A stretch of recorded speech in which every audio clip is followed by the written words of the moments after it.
Bonsoir à tous, bienvenue sur Public Sénat, ravi de vous retrouver pour une nouvelle semaine d'Allons plus loin. Nous sommes ensemble en direct jusqu'à 19h. On va donc prendre le temps d'analyser et de questionner toute l'actualité politique et parlementaire. On va d'abord le faire avec notre invité du jour, Laure Darcos, bienvenue. Vous êtes sénatrice LR de l'Essonne, vice-présidente de la délégation aux droits des femmes et à l'égalité des chances entre les hommes et les femmes. On va revenir sur différents sujets, c'est le principe de l'émission tout au long de cette demi-heure et notamment sur l'impact économique et psychologique du coronavirus. Le discours officiel est de plus en plus inquiétant, vous allez nous dire ce que vous en pensez. Durant toute l'émission, nous irons très régulièrement et comme tous les jours en salle des conférences pour faire réagir d'autres sénateurs et sénatrices. Aujourd'hui, ce sera avec Fanny Conquis, vous la voyez. Allons plus loin, c'est aussi le club. 3 intervenants qui ont des choses à vous dire. Avec nous aujourd'hui, Steve Jourdain. Bienvenue. Bonjour, Steve. Rebecca. Un événement au Sénat qui fait polémique. Un colloque sur l'Afrique des grands lacs qui déchaîne les passions. Et vous nous expliquerez pourquoi dans un instant. Marie Brémaud fait aussi partie du club aujourd'hui. Bienvenue Marie, notre spécialiste Europe. En pleine tension diplomatique avec l'Europe, justement, Erdogan est à Bruxelles. Oui, un premier rendez-vous, même si on se doute bien qu'on ne va pas résoudre la crise migratoire en un jour. Marie-Pierre Bourgeois fait aussi partie du club ce soir. Bienvenue Marie-Pierre, comme tous les lundis, notre chroniqueuse culture. Votre choix de livre cette semaine, c'est quoi ? C'est Les Plumes de pouvoir, où l'on voit qu'un ancien président rédigeait ses discours en sweatshirt et gros jogging. Et moi je sais qui c'est, mais je vous le dirai pas. Suspense. Dans une demi-heure, notre grand débat. On va s'interroger sur la situation du monde médical face au coronavirus. Plus d'1 an que les personnels crient leur mal-être. Plus d'1 an qu'ils nous disent que l'hôpital va craquer. Et patatras, un virus inconnu et anxiogène nous tombe dessus et donc leur tombe dessus. Notre système hospitalier peut-il tenir ? Peut-il tenir longtemps ? Et si oui, à quel prix ? Hashtag ALPL si vous avez envie de réagir sur Twitter. Mais d'abord donc l'impact économique du Covid-19. Bruno Le Maire et Muriel Pénicaud réunissaient ce matin une 50aine d'acteurs économiques. Un petit peu avant, le ministre de l'économie de toute façon l'avait dit. L'impact sera sévère sur la croissance française en 2020 de l'ordre de plusieurs dixièmes de points de PIB. La bombe est lâchée. Que fait-on face à cela ? On va en parler avec vous dans un instant. Laure Darcos, d'abord le point avec Fabien Recker. Face à l'épidémie, l'exécutif renforce son soutien aux entreprises. Bruno Le Maire et Muriel Pénicaud veulent notamment faciliter le recours à l'activité partielle pour les entreprises qui en font la demande. Quand l'activité est interrompue, l'employeur ne verse que 70% du salaire et se voit rembourser par l'État, au niveau du SMIC, les heures payées. Toute entreprise qui a une difficulté aujourd'hui et qui souhaite pouvoir ralentir son activité, mettre ses salariés en activité partielle, peut le faire. D'habitude, c'est 15 jours de délai. Là, c'est 48 heures. On va essayer de le raccourcir encore. L'indemnisation, on va essayer de l'augmenter encore, comme l'a indiqué Muriel Pénicaud. Ça, c'est une mesure massive qui touche toutes les entreprises. Le gouvernement promet aussi des reports de charges sociales et fiscales, voire des dégrèvements d'impôts aux entreprises les plus menacées. Dans certains secteurs d'activité, l'urgence est maximale, par exemple dans l'événementiel d'entreprise. On a vu depuis quelques jours une annulation progressive mais totale de l'ensemble des événements de commandite. C'est, je crois, inédit dans l'histoire économique française que une chaîne complète de compétences, 365 000 emplois, se retrouve à l'arrêt total et immédiat et avec aucune possibilité aujourd'hui de reprogrammer un démarrage d'activité.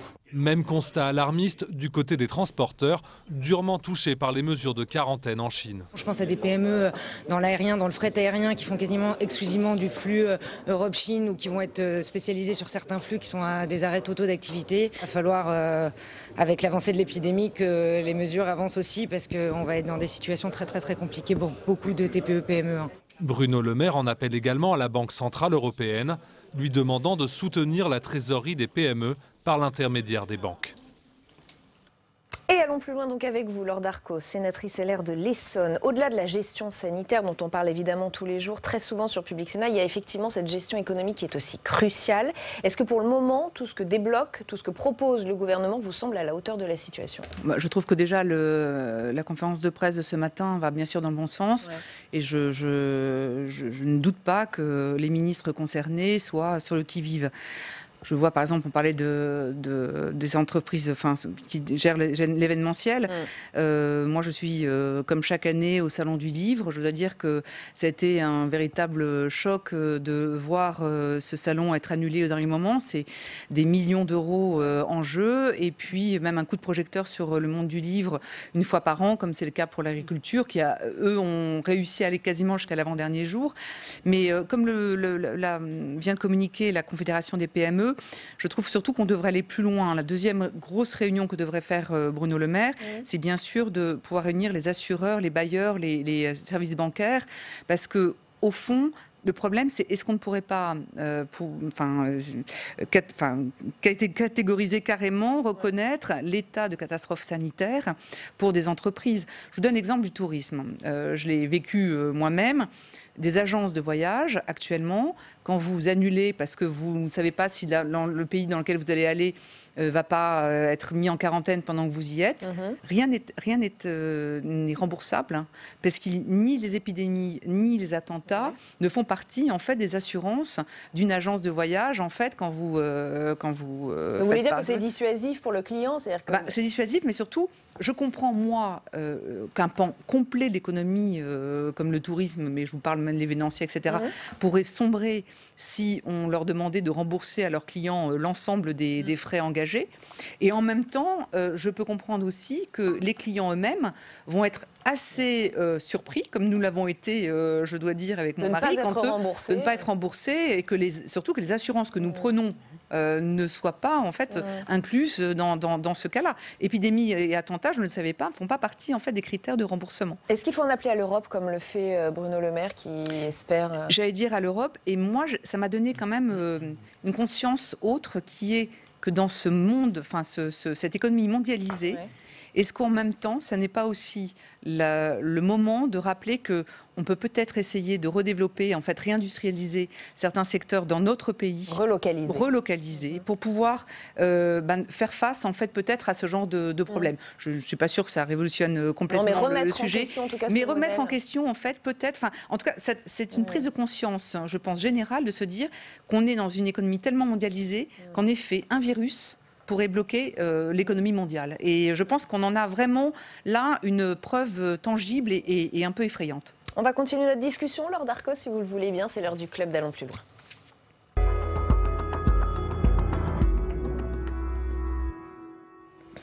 Et Steve Jourdain, on commence avec vous. Aujourd'hui, une table ronde était organisée au Sénat. Elle portait sur l'Afrique des Grands Lacs. Et c'est une table ronde, alors bizarrement, j'ai envie de dire, qui a suscité la polémique. Afrique des Grands Lacs, 60 ans de tragique instabilité. C'est l'intitulé du colloque organisé aujourd'hui au Sénat. Si l'on s'en tient à l'intitulé, pas de problème particulier. Il s'agit d'un colloque, comme il en existe beaucoup d'autres, un colloque consacré à une région minée par les violences, minée par les conflits. Oui, mais voilà, la région des Grands Lacs, c'est la région dans laquelle se trouve le Rwanda. Or, la question du Rwanda et plus précisément du génocide des Tutsis et de la responsabilité de ce génocide sont au cœur d'une bataille qui est à la fois mémorielle, judiciaire et politique. Le génocide des Tutsis, c'est 800 000 morts selon l'ONU. Ouais, sujet extrêmement sensible dans la région. La polémique porte notamment sur le programme annoncé avant le colloque. C'est ça ? Le programme de la journée était le suivant. 2 parties. Une première organisée dans la matinée, plutôt factuelle, qui visait, selon l'intitulé encore, à faire l'historique, le constat de 60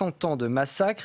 Une deuxième partie qui était organisée dans l'après-midi, qui proposait d'analyser les responsabilités de cette instabilité politique. Alors, ce qui a fait tiquer d'abord certaines associations, ce sont les soutiens revendiqués par le colloque. Au départ, le colloque annonçait par exemple le soutien du prix Nobel de la paix, le médecin congolais Denis Mukwege, qui s'est rendu célèbre, on le sait, par son engagement contre les violences faites aux femmes dans la région. Alors, le prix Nobel de la paix n'était pas là au Sénat. Son équipe affirme qu'il n'a pas souhaité donner suite à l'invitation qui lui a été adressée. Pourtant, le prix Nobel était bien d'une certaine manière au Palais du Luxembourg aujourd'hui. Le discours de la remise de son prix Nobel a été diffusé lors du colloque, une diffusion donc en replay, puisque ce discours très fort, on va l'entendre, il l'a prononcé en décembre 2018. Écoutez. Il n'y a pas de paix durable sans justice. Or, la justice ne se négocie pas. Ayons le courage de jeter un regard critique et impartial sur les événements qui sévissent depuis trop longtemps dans la région des Grands Lacs. Ayons le courage de révéler le nom des auteurs des crimes contre l'humanité pour tout simplement éviter qu'ils continuent d'endeuiller cette région martyre. Voilà un discours qui visait à donner le ton du colloque, un colloque qui souhaitait à l'origine éviter toute polémique, Rebecca. Alors oui, c'est un peu raté, pas de prix Nobel, on l'a compris, mais des intervenants hommes, politiques et historiens qui, eux, suscitent la colère des associations. Le sénateur Gérard Longuet, ancien ministre de la Défense, souhaitait donner la parole à d'anciens militaires français de l'opération Turquoise. Hubert Védrine, ancien ministre des Affaires étrangères, était l'un des invités d'honneur. Autour de cette table ronde, on retrouve aussi des historiens que des associations accusent de négationnisme. La LICRA parle même d'un colloque de la honte. Pourquoi ? Eh bien, par exemple, parce qu'un historien du nom de Charles Onana était invité. Charles Onana, dans son livre « Rwanda, la vérité sur l'opération Turquoise », affirme, je cite, que la thèse conspirationniste d'un régime hutu ayant planifié un génocide au Rwanda constitue l'une des plus grandes escroqueries du XXe siècle. Rien que ça, un positionnement qui a fait bondir la LICRA. Écoutez, c'est à notre micro. Je trouve ça scandaleux. Voilà. Aurait-on l'idée aujourd'hui de prêter une salle pour un colloque au cours duquel serait invité, par exemple, M. Forisson qui viendrait nier l'existence de la Shoah et les chambres à gaz, par exemple. Bon. Et je ne vais même pas dire toutes choses égales par ailleurs, parce que les choses sont égales par ailleurs. Pas de hiérarchie entre ces génocides atroces.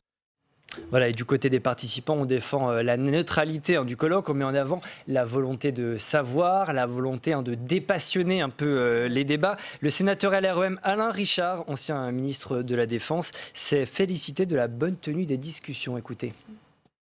J'ai reçu de la part de personnes se prétendant juristes des allégations de délit d'opinion, en disant vous allez entendre des personnes négationnistes. Ce que j'ai entendu, ceci est donc une accusation qui peut elle-même engager la responsabilité de ceux qui la portent. Et les personnes que j'ai entendues depuis 3 heures ce matin sont des propos qui ne portent aucun contenu de négation d'un génocide. Voilà, alors Steve, ce colloque, pourquoi maintenant ?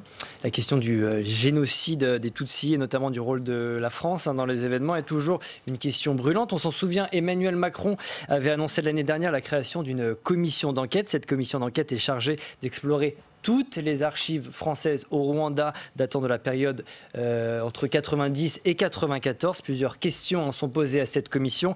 Qu'a fait la France de François Mitterrand au Rwanda durant cette période ? Le pouvoir français a-t-il été directement impliqué dans le génocide perpétré contre les Tutsis ?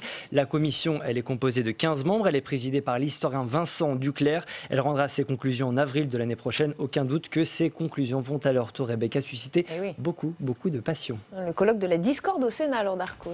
Oui, et alors je vais vous dire, c'est toujours bizarre parce qu'en fait, on reçoit une avalanche de mails justement sur certains sujets. Beaucoup n'étaient, comme moi, pas au courant de l'organisation de ce colloque. Et il faut quand même qu'on rappelle à vos auditeurs, en fait, que nous parrainons des colloques qui sont organisés parce que les salles sont assez commodes et assez grandes. Mais là, en plus, dans ce cas-là, enfin, je veux dire, entre un Gérard Longuet, Alain Richard, Hubert Védrine, qui sont quand même des ministres qui ont fait leurs preuves et qui sont en même temps d'horizons différents, plus, en effet, j'imagine quand même d'avoir des contrepoids à l'historien qui était critiqué. Je ne peux imaginer qu'on puisse organiser sur un sujet aussi délicat, aussi lourd, un colloque qui ne soit pas objectif ou en tout cas équilibré. Et je trouve navrant qu'on ne puisse plus aujourd'hui, enfin qu'on mette forcément un doute sur la bonne volonté en fait de ce genre de colloque de se tenir, notamment les historiens. C'est toujours très compliqué. Et je pense qu'en effet, on n'a pas encore levé totalement le voile sur ce sujet extrêmement douloureux. Mais moi, je suis pour la liberté d'expression et qu'on n'empêche pas des gens, par exemple, venir dans des facultés pour parler de tel ou tel sujet, comme ça a été le cas ces derniers temps. Donc, heureusement que le Sénat puisse encore être un lieu ouvert. Oui. Pour attention ce genre peut-être de au débat. négationnisme qui reste un délit quand même. Là, vous avez tout à fait raison. Ouais, tout ça à reste fait. pénalement Bien sûr, répréhensible. Merci Steve. Dans le club, on a eu aussi envie de revenir sur ce qui s'est passé samedi. Et je sais que c'est un sujet qui vous tient à cœur aussi. Veille du 8 mars, Journée internationale des droits des femmes. Une marche était organisée dans la soirée à Paris avec plusieurs centaines de personnes, puis plusieurs milliers de personnes qui sont venues se greffer au fil de l'événement.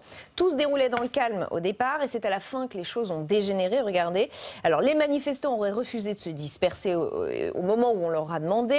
Il et elle auraient ensuite tenté de reprendre une marche, cette fois-ci non autorisée, et c'est là que les forces de l'ordre ont repoussé. On le voit assez violemment parfois, et à coups de gaz lacrymogène. Laure Darcos, vous avez été choquée par ces images, vous ? Oui, bien sûr. Et surtout, je trouve que ça commence à devenir pénible de me dire que des manifestations ne puissent plus se dérouler dans le calme. Je ne sais pas exactement ce qui s'est passé, mais je pense qu'en effet, il y a peut-être sûrement des agitateurs qui s'y sont infiltrés. Les forces de l'ordre parlent d'un climat hostile. La préfecture même parle d'un climat hostile aux forces de l'ordre. Oui, alors peut-être, sûrement, mais vous voyez, je vais essayer de le prendre sur le ton de l'humour. Hier soir, je regardais une émission sur tout le courant féministe et les manifestations du MLF en 68. Et quand on voit leurs revendications et tous les pas qu'on a pu faire pour l'égalité des femmes, il y avait une petite mamie qui était là sur le bord du trottoir et qui les regardait. Et donc un journaliste se pose la question, elle était à côté de son mari. Il dit mais ça vous donne pas envie de manifester pour le droit à l'accès à la pilule, etc. Et devant son mari totalement interloqué, elle dit si, elles ont bien raison. Elle dit mais pourquoi vous n'y allez pas ? Parce que maintenant je suis trop vieille. Et je trouve que c'était un bon esprit. Et j'aimerais bien qu'on puisse continuer à avoir ce bon esprit. À l'époque, il y avait quand même cette envie d'égalité. Moi, j'aimerais bien, par exemple, non pas que les problèmes de violence ne soient pas extrêmement graves, mais qu'on continue à parler égalité salariale, comme ce qui est en train d'être mis en place par Muriel Pénicaud. Moi, je vais, avec plusieurs personnes, d'autres collègues de la délégation droits des femmes, on va faire un rapport sur les retraites des femmes, parce qu'on, soi-disant, on était les grandes gagnantes, et c'est pas le cas. Qu'on puisse se battre encore pour nos droits. Mais au risque de choquer, je trouve qu'on est passé d'un extrême à l'autre et qu'on est maintenant dans la haine de l'homme. Voilà. Et ça me perturbe énormément. Je pense qu'on est complémentaires. Vous voulez dire que les nouvelles associations féministes, le nouveau mouvement féministe, en tout cas version 2020, il est trop agressif, trop violent vis-à-vis des hommes ? Oui, je trouve. Alors, on n'a pas été entendus, peut-être, et elles n'ont pas été entendues, donc je ne remettrai pas en cause voilà, leur agression, peut-être personnelle. Mais je pense que ce n'est pas comme ça qu'on va y arriver. Je le vois à la réaction des hommes autour de moi, que ce soit des électeurs, des élus. Il faudrait faire attention de ne pas aller trop loin, parce qu'on va être dans le rejet et ce n'est pas ça qui fera avancer la cause des femmes. Enfin, c'est mon point de vue. Marie Brémond, on va poursuivre avec vous. Vous êtes notre spécialiste Europe et en ce moment, c'est la crise migratoire qui préoccupe très sérieusement les dirigeants européens et la politique d'Erdogan. Une réunion va démarrer à Bruxelles entre le président turc d'un côté et les représentants de l'Union européenne pour, j'allais dire, tenter d'apporter une réponse commune. Alors, on sait pas trop si c'est une première rencontre, alors que la Turquie a ouvert grand sa frontière avec l'Europe il y a un peu moins de 10 jours. Dans quelques minutes, vous le disiez, Recep Tayyip Erdogan, le président turc, rencontrera Ursula von der Leyen, la présidente de la Commission européenne, mais également Charles Michel, le président du Conseil européen, sachant qu'hier, le président turc espérait qu'à l'issue de cette rencontre, il obtiendrait des résultats différents, je cite. Il appelait hier la Grèce à ouvrir la porte, ses frontières en tout cas, aux migrants. Pas sûr que ce soit la réponse qu'il obtienne aujourd'hui. La présidente de la Commission lui a déjà en quelque sorte un petit peu répondu cet après-midi. Écoutez. C'est le président turc qui a déclaré que les frontières européennes sont ouvertes. Elles ne sont pas ouvertes. Elles n'étaient pas ouvertes. Et elles ne sont pas ouvertes. C'est pourquoi nous devons commencer à discuter entre les parties en conflit pour trouver une solution afin que cela, ce que nous avons vu le week-end dernier, ne se reproduise plus. Voilà, c'est une petite mise au point, un petit recadrage. Est-ce que quand même l'Union européenne va adopter un ton vraiment plus ferme face à Erdogan ? Alors pour l'Europe, comme bien souvent, c'est un jeu d'équilibriste. Elle n'est pas non plus en position de force. Il n'y a pas d'unanimité sur ce sujet-là entre les 27 États membres. Et puis l'Europe a passé en 2016 un pacte avec la Turquie pour lui déléguer en quelque sorte la gestion des migrants. Et depuis 2016, Erdogan, le président turc, il voit monter une hostilité populaire dans son propre pays concernant l'accueil des réfugiés. Et ça change la donne. Il y a en toile de fond également le conflit syrien, pas simple donc. Mais je voudrais tout de même vous rappeler la situation qui se déroule en ce moment même à la frontière entre la Turquie et la Grèce et dans la mer Égée, où la Turquie ouvre ses frontières et exhorte des milliers d'hommes, de femmes, d'enfants à se diriger vers l'Europe, alors que de l'autre côté, les gardes-côtes grecs et la police grecque se retrouvent seuls face à l'afflux de réfugiés et les repoussent de l'autre côté. Cela engendre évidemment une catastrophe humanitaire, des violences de tous les côtés et des morts parmi les migrants. On se renvoie des hommes et des femmes comme ça, de part et d'autre.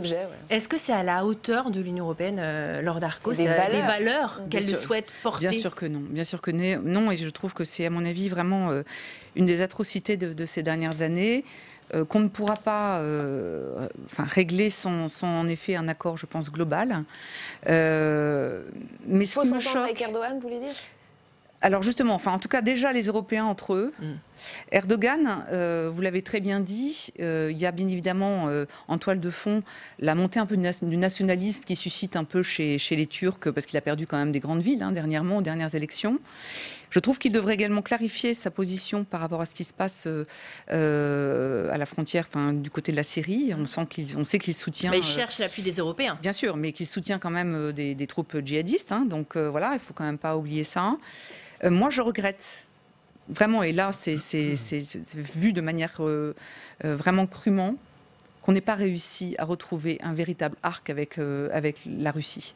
Parce qu'on serait beaucoup plus fort face justement à Erdogan, face en effet à cette tête de pont entre le Moyen-Orient et nous, Européens. Il y a les États-Unis d'un côté, mais on sent que voilà, c'est depuis Obama, de toute façon, ils ne s'y intéressent plus. En tout cas, ils ne veulent plus être impliqués dans le conflit. Et donc, on se retrouve seul avec, alors, comme vous l'avez dit, cette crise humanitaire absolument épouvantable. Moi, je le vois juste dans mon département. Si vous saviez le nombre de centaines de mineurs isolés qu'on récupère mois par mois, j'ai suivi moi une journée complète en fait d'un gamin quand il arrive à la préfecture et jusqu'à ce qu'il soit placé à l'aide sociale à l'enfance et dans un hôtel Formule 1 où on les parque. Certains s'en sortent, mais ces gamins, c'est terrible parce que on ne sait pas s'ils n'ont pas été jetés à la mer par leurs propres parents, parce qu'au fond, c'est pour eux le seul moyen de commencer à avoir un contact en fait dans un de nos pays. Il y a également la complicité du pays d'origine qui truque en général les dates de naissance pour que, comme par hasard, ils aient 17 ans et demi, mais surtout pas 18 ans, puisque on les prend en charge en général entre 14 et 18 ans. Et bien évidemment, les départements sont prêts à mettre beaucoup d'argent, mais c'est quand même juste terrible. Dramatique, justement. La quasi-totalité des associations sur place, y compris le Haut-Commissariat aux réfugiés, dénoncent une situation en tout cas dramatique, illégale, car la Grèce, elle repousse les migrants avant même qu'ils ne puissent déposer leur demande de droit d'asile, ce qui est contraire au droit international. Mais la Grèce, elle est bien seule. Donc oui, il va falloir que l'Europe prenne des décisions fortes pour aider la Grèce, mais aussi pour régler, vous le disiez aussi, de manière plus globale, la question migratoire. Première annonce qui est tombée hier, elle est timide. Les pays volontaires de l'Union européenne, même si on ne sait pas encore bien lesquels, vont se répartir l'accueil des migrants mineurs bloqués sur les îles grecques, qu'on estime entre 1000 et 1500. La dernière crise migratoire, Laure Darcos, avait largement fait monter le populisme en Europe, y compris en France aussi. Qu'est-ce qui se passe du côté des partis politiques françaises, et notamment de votre famille politique? Est-ce qu'on se prépare à un discours? Est-ce qu'on sait comment on va faire face à cette potentielle nouvelle crise migratoire qui risque de faire monter l'envie de se replier sur soi des Français? Non, ça m'effraie parce que bien évidemment il y a ça en toile de fond et bien évidemment les partis populistes sont loin de mon ADN. C'est pour ça que je pense qu'il est important de s'y préparer à l'avance pour pouvoir prendre en charge en fait ces personnes. Celles qui s'en sortent sont celles qui décident assez rapidement de pouvoir trouver un emploi, trouver une insertion en fait sociale dans nos pays. Et donc, il faut qu'on puisse là aussi dégager des moyens, mais également beaucoup d'humains en fait, pour aider à cet accueil. Vous savez, la mentalité a quand même changé parce que nous, dans l'Essonne, on nous envoie beaucoup en fait de migrants qui viennent passer 15 jours, 3 semaines dans des gymnases et puis après, enfin, sont en général en transfert. Les premiers temps, les habitants étaient extrêmement virulents. Et puis progressivement, parce qu'il y a des liens qui se créent avec les associations, on finit par connaître l'autre. Ouais, et l'agressivité, la violence disparaît à partir du moment où on connaît l'autre. Apprendre à se connaître, c'est la clé. Après, là où je serai beaucoup plus virulente, c'est sur l'islamisme radical, où là, par contre, il faudra faire aussi le job de pouvoir renvoyer ceux qui se seraient infiltrés dans ces migrants qui sont juste totalement perdus et qui cherchent à sauver leur peau. Cherchent à sauver leur peau, exactement. Là, par contre, il faudra être draconien. Voilà. Et à ce moment-là, avec des accords internationaux très importants avec les pays de départ pour qu'on puisse leur envoyer à ce moment-là ceux qui sont radicalisés. Allez, un peu plus léger avec Marie-Pierre Bourgeois, notre chroniqueuse culture. Ce week-end, Marie-Pierre, vous avez lu Les Plumes du pouvoir. C'est le nouveau livre du journaliste Mickaël Moreau. Et oui, Rebecca, il y a des discours qui deviennent de grands moments d'histoire, comme ce fameux « Je vous ai compris » de Charles de Gaulle en pleine guerre d'Algérie. Les mots, ils ont un vrai pouvoir et au cœur de ce pouvoir, on trouve les plumes. Et oui, bien rares sont les hommes et les femmes politiques qui écrivent eux-mêmes leurs discours par manque de temps et peut-être aussi par manque d'envie et d'inspiration, peut-être, c'est bien. Ou de talent, c'est pas impossible non plus. Pourtant, les collaborateurs qui écrivent des discours, les hommes et les femmes politiques en ont bien besoin. Écoutez ce qu'on apprend dans Les Plumes de pouvoir, là où Charles de Gaulle faisait 67 discours par an, et François Hollande, il a fait une pointe en 2016 à 225. Donc autant vous dire qu'on a besoin de petites mains. Et les rituels de relecture de ces grandes messes de discours, c'était toute une affaire, comme pour Jacques Chirac par exemple. Le dimanche, ses collaborateurs avaient le droit à une vraie scène d'anthologie. Écoutez, on se croirait dans un film d'Audiard, je lis le petit passage. Le président fait irruption dans des tenues improbables avec une affection toute particulière pour les jogging et les vieux sweatshirts. Voilà. Il sort ses fournitures. Donc sur la table, il y a des règles, il y a du scotch, il y a un feutre rouge avec une pointe fine. Pendant ce temps-là, Jacques Chirac il boit quelques gorgées de gin tonic. Et de Corona. Et voilà, la Corona, exactement, la bière, pas le virus. Et il découpe au ciseau des paragraphes pour les scotcher plus haut, pour les mettre plus bas dans le discours. Voilà, c'est un peu le copier-coller à l'ancienne. Alors ça nous fait sourire ici, mais ça mettait beaucoup d'angoisse au conseil ministériel qui venait un peu la boule au ventre dans ces petites réunions. L'écriture des discours peut aussi tourner au vinaigre, je crois. Oui, tout à fait. Alors on peut prendre par exemple le début de campagne de Nicolas Sarkozy. On est en 2006. Henri Guénaud, c'est sa nouvelle plume, il vient de l'embaucher. Et c'est lui qui va un peu inaugurer cette ère des collaborateurs qui aiment beaucoup la lumière. Premier meeting pour Henri Guénaud, c'est un peu son test. On est à Saint-Étienne et il rend une copie qui va pas trop plaire. Voilà, c'est une copie assez critique contre l'Union européenne. Il n'est pas très content non plus contre le capitalisme mondialisé. Et là, ça passe pas très bien dans l'équipe de Nicolas Sarkozy. Vous avez Claude Guéant, qui est le directeur de campagne, qui tombe de sa chaise. Ni une ni deux, le discours est corrigé. Devinez qui est à la manœuvre. Henri de Castres, qui à l'époque est le PDG d'AXA. Et puis Michel Pébreau, qui dirige la BNP, donc pas de farouche anticapitaliste. Ça n'a pas vraiment plu à Henri Guénaud, qui a décidé à partir de ce moment-là de ne plus jamais faire relire ses discours. Ce qui va peut-être expliquer le dérapage de Nicolas Sarkozy une fois qu'il sera élu à Dakar. Il avait eu ce discours qui avait fait un petit peu de bruit. Je vous cite ce passage. Le drame de l'Afrique, c'est que l'homme africain n'est pas assez entré dans l'histoire. On se souvient tous de cette phrase. Nicolas Sarkozy n'est pas le seul à tenir des discours qui font polémique. Eh ben non, on peut prendre aussi François Hollande, par exemple. 3 jours après les attentats de novembre 2015, il va annoncer la déchéance de nationalité qui choque beaucoup à gauche. Et la jeunesse de ce discours va faire laisse un petit peu songeur, on peut le dire. Au lieu d'être rédigé par sa plume habituelle, à savoir Constance Rivière, c'est Matignon et Beauvau avec Manuel Valls et Bernard Cazeneuve qui vont être à la manœuvre. Le locataire de Matignon, il sait se faire très assistant pour pousser ses pions. C'est Jean-Pierre Jouyet à l'époque, qui est le secrétaire général, qui raconte: le Premier ministre est remonté plusieurs fois au créneau pour convaincre le président de la déchéance. Et nous, à l'Élysée, nous l'avons mis en garde à plusieurs reprises contre cette mesure. Alors on le sait, c'est Manuel Valls qui va remporter l'arbitrage.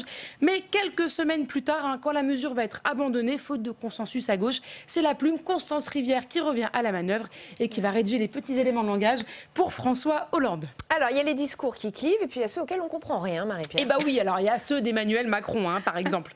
Voilà, écoutez ce que dit Alain Juppé de ses discours. Emmanuel Macron, il emploie parfois des formules à la sophistication excessive. Quand je repense à son périple autour de la Première Guerre mondiale, je me dis, mais tiens, pour un gilet jaune sur un rond-point, qu'est-ce que ça veut bien dire l'itinérance mémorielle dont il parle dans tous ses discours? Mais qu'Alain Juppé se rassure, l'ère des grands discours, elle est peut-être bien finie, juge François Hollande. Écoutez ce qu'il nous dit, notre ancien président. Obama prononçait de très beaux discours, mais est-ce qu'on retient ces phrases comme on retient les tweets de Donald Trump? Bon, je vous laisse la réponse. Que ça ne vous dissuade pas. Cela étant dit, Madame Darcos, j'ai un livre qui est très, très, très bien écrit et qui est très riche. Est-ce que j'ai le temps? 2 minutes? Reste, voilà, 30 secondes même. Non, simplement, je lirai ce livre. Allez-y. Mais avec beaucoup d'émotion, je repense à Jacques Chirac et notamment un discours qui restera, je pense, aussi important que De Gaulle, celui du Veldiv. Et pour bien connaître Christine Albanel et quelqu'un de très proche de moi qui dort avec moi tous les jours, il a contribué certains dimanches à ce genre d'après-midi en jogging et en effet c'est des moments mémorables. Voilà. Merci infiniment Laure Darcos d'avoir répondu même à cette chronique en quelques secondes. Je suis désolée pour le timing. Merci à tous les trois d'avoir fait partie de ce club. La suite de LPL, c'est le grand débat et l'entretien de la semaine.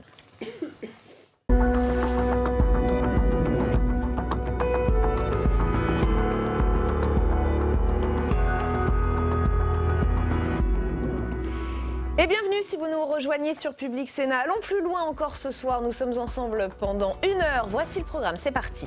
Dans une demi-heure, l'entretien de la semaine. Nous recevons ce soir Ludivine Bantini, historienne, spécialiste des mouvements sociaux, maître de conférence à l'Université de Rouen.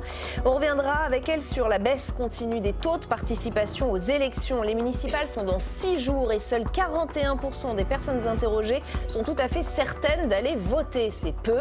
Il y a le coronavirus, mais pas que. Notre invitée nous dira ce qu'elle pense de cette démobilisation citoyenne. Durant cette heure, nous irons aussi en salle des conférences, comme tous les soirs, pour faire réagir sénateurs et sénatrices. Ce sera avec vous, Fanny Conquis. Oui, et ce soir, nous serons notamment avec Roger Carucci, sénateur LR des Hauts-de-Seine. Nous parlerons avec lui de la défiance envers les politiques et il interrogera votre invité, Rebecca. Merci Fanny, à tout à l'heure. Mais d'abord, notre grand débat. On va s'arrêter sur l'état des hôpitaux alors qu'un stade 3 de coronavirus n'est plus qu'une question de jours ou d'heures. Avant même l'arrivée de ce virus, les personnels hospitaliers hurlaient tous les jours leur colère, leur détresse face au manque de moyens, face au mal-être des soignants. Mais alors, depuis le virus, qu'en est-il? Comment gèrent-ils? Ont-ils mis de côté leur fatigue? Combien de temps peuvent-ils tenir? Beaucoup de questions ce soir. L'hôpital en crise face au Covid-19, c'est le thème de notre débat ce soir. D'abord, le résumé des mesures prises par l'exécutif, c'est avec Louis Duménil. C'est dans un hôpital en crise qu'intervient le coronavirus. Sous pression budgétaire depuis des années, en proie à un plan d'urgence insatisfaisant depuis fin 2019, la confrontation était inévitable. Quand il a fallu sauver Notre-Dame, il y avait beaucoup de monde pour être ému. Là, il faut sauver l'hôpital public qui est en train de flamber à la même vitesse que Notre-Dame a failli flamber. Ça s'est joué à rien. Et là, en ce moment, ça se joue à rien. Voilà, j'ai pas d'autre chose à dire pour l'instant. Donc je compte sur vous? Ah oui, vous pouvez compter sur moi. L'inverse reste à prouver. Non. Mais depuis l'intensification de l'épidémie, le personnel hospitalier et le gouvernement ont relâché le bras de fer qui les oppose depuis le début du quinquennat.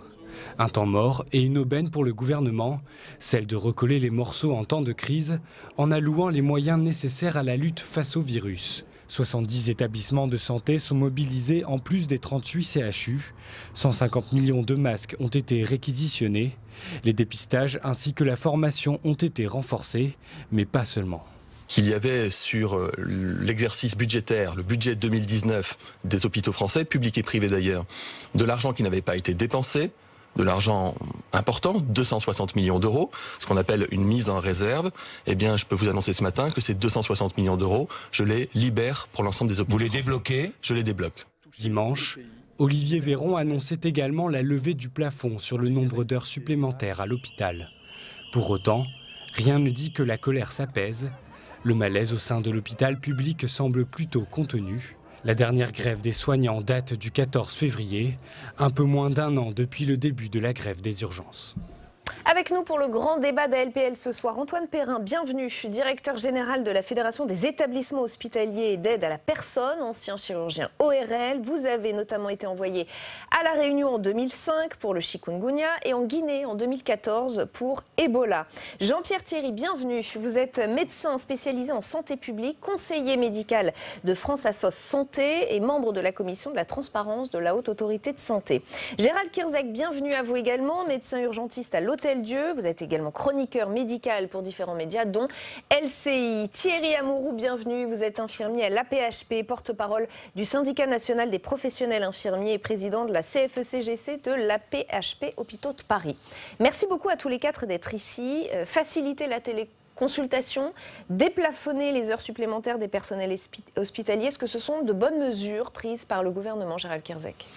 Ce sont des mesures qui ne vont pas résoudre une crise majeure si jamais on est face à une crise majeure. Il se trouve que là, on est plutôt face à une crise qui est le coronavirus, qu'on a dramatisé au départ. On est en train de raison garder, d'avoir maintenant des chiffres avec un peu de recul qui sont quand même plutôt rassurants par rapport aux études qu'on avait au début et des informations qu'on avait en Chine. Après, le problème de la médecine générale, c'est que la médecine générale, elle n'a toujours pas reçu de masque. On en discutait, les infirmiers libéraux, c'est pareil. Donc il va falloir renvoyer les malades à domicile et ça, c'est une bonne chose plutôt qu'ils à l'hôpital, puisque c'est bénin, c'est la médecine générale. La téléconsultation, pourquoi pas, mais la téléconsultation débridée comme ça, avec des gens qui ne verront pas les malades et qui ne pourront pas ausculter les poumons des malades, parce qu'on sait que c'est quand même un problème respiratoire, le coronavirus.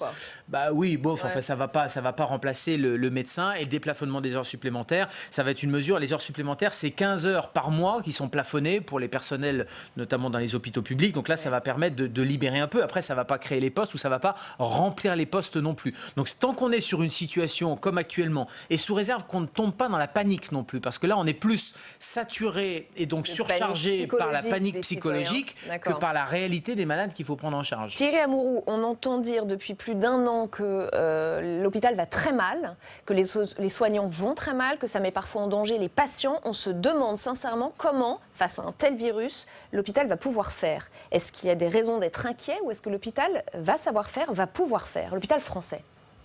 C'est une vraie question parce qu'effectivement, l'hôpital est asphyxié progressivement par les coupes budgétaires et on a vu cet hiver qu'on a été obligé d'envoyer des enfants qui avaient une maladie infectieuse pulmonaire qu'on ne pouvait pas traiter en Île-de-France. On les a envoyés à 200 km.